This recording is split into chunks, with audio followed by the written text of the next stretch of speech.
Premièrement, merci d'être ici. Merci d'encourager Annick et Sébastien. Merci à toi.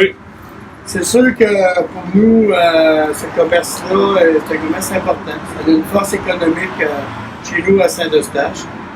Le commerce qui est ici, le paradis du pêcheur, pour moi, qui est conseiller municipal à Saint-Eustache depuis 33 ans, mais je suis aussi né ici, dans une rue pas bien loin d'ici.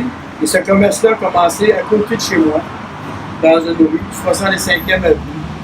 Et c'est un membre de ma famille qui a fait en sorte de transférer le commerce ici. Et à l'époque, c'était pas une place commerciale.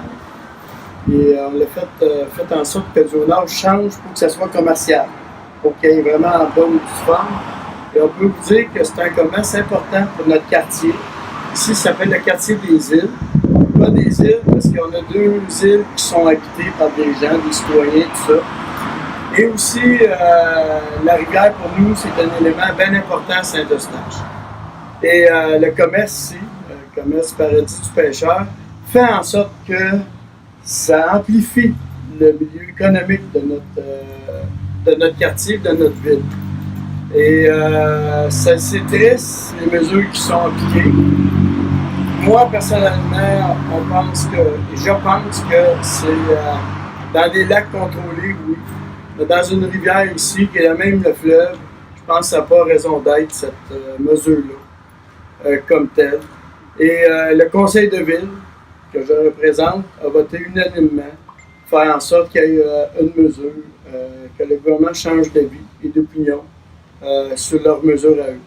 Qu'il y ait une sorte de contrôle qui soit fait en sorte que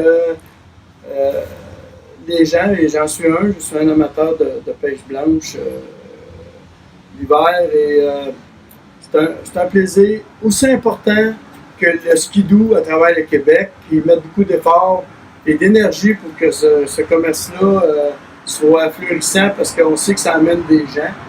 C'est la même chose pour la pêche blanche et la pêche en général. Et la région de Montréal, les Basses-Laurentides, je pense qu'on a une voix à faire entendre dans ce dossier-là. Donc pour moi, je supporte avec le conseil de ville. Je ne suis pas seul. C'est vraiment le conseil de ville qui fait en sorte que, oui, on est dans l'arrêt du paradis du pêcheur et de tous nous autres, et en espérant que le gouvernement entende raison.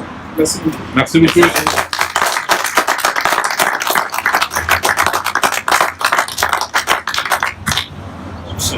Bonjour tout le monde, un petit mot à mon tour. Benoît Charette, je suis le député de la circonscription ici pour la Coalition Avenir Québec. Merci à Annick, Sébastien de nous recevoir. Je représente en fait mon collègue Mathieu Lemay, qui est porte-parole en matière de faune, donc qui a suivi le dossier ces dernières semaines, notamment avec Sébastien et Annick. En même temps, la genre bien les choses, la rencontre d'aujourd'hui dans la circonscription là, qui est la mienne. Je vais être très, très franc avec vous. Il y a quelques semaines à peine, lorsque les pétitions ont commencé à circuler, c'est un domaine qui m'était complètement inconnu, celui des apports vivants. Donc, c'est à travers des courriels, à travers des échanges que j'ai pu en apprendre davantage. Et encore tout à l'heure, on m'en disait plus.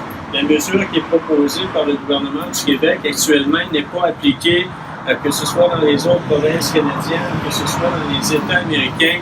Donc, c'est une mesure qui est complètement démesurée. Et en débat en chambre, ce qu'on a eu l'occasion de dire, c'est un petit peu prendre un bazooka pour tuer une mouche. Donc, un problème biologique qui est indéniable, mais la solution qu'on a identifiée n'est pas du tout appropriée, n'est pas du tout la bonne pour régler le problème en question. Donc, c'est la raison pour laquelle ma formation politique a appuyé les démarches, mais la raison pour laquelle mon collègue Mathieu Lemay, qui est porte-parole en la matière, a pu suivre le dossier de plus près encore. Bref, c'est pas terminé. Il y a une pétition qui a été déposée.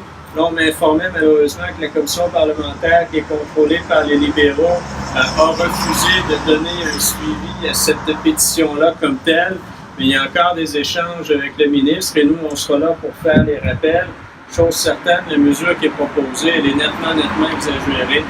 Merci de m'avoir sensibilisé à la chose. Ça va m'aider à faire les suivis par la suite, avec l'appui naturellement de Raymond, de la Ville, les courriels qui vont continuer à s'échanger. Là, on reste en contact pour espérer que le gouvernement puisse entendre raison sur le sujet. Et pour celles et ceux qui ne sont pas de Saint-Eustache, bienvenue dans notre belle ville. Bon après-midi. Merci beaucoup. Merci, messieurs. J'aimerais juste conclure en disant qu'aujourd'hui, c'est véritablement la fête de la pêche qui est au Québec. Les gens de la pêche blanche n'ont vraiment pas de quoi célébrer cette année. La décision que le ministre a prise va mettre fin à la pêche blanche organisée d'ici 2 ans au Québec. Le seul appât qui fonctionne à la pêche blanche l'hiver au Québec, c'est le méné l'hiver. C'est prouvé par les études même du ministère. Il n'y aura aucun autre appât qui fonctionne que ce là. Et les gens du ministère en ce moment nous disent qu'ils espèrent que d'autres appâts fonctionnent. Donc, c'est de la science à géométrie variable qu'on vit présentement avec le ministère. Quand la science fait leur affaire, ils l'utilisent. Quand la science ne fait pas leur affaire, ils la contredisent. Donc, on espère que le ministre Blanchette va voir un petit peu clair à travers tout ça, qu'il va être en mesure de renverser cette décision-là et de travailler avec des organisations comme Méné Québec, la Fédération québécoise des chasseurs et pêcheurs du Québec et la Fédération des Québécois pour qu'on puisse trouver une solution acceptable. Donc, merci beaucoup de vous être déplacés aujourd'hui. On sait que c'est samedi, c'est pas évident de se déplacer. On apprécie infiniment votre support, tous les gens qui sont ici aujourd'hui. Alors, je tiens à vous remercier au nom de l'organisation Méné Québec. Encore une fois, messieurs les élus, merci beaucoup de votre présence. Merci beaucoup. Merci.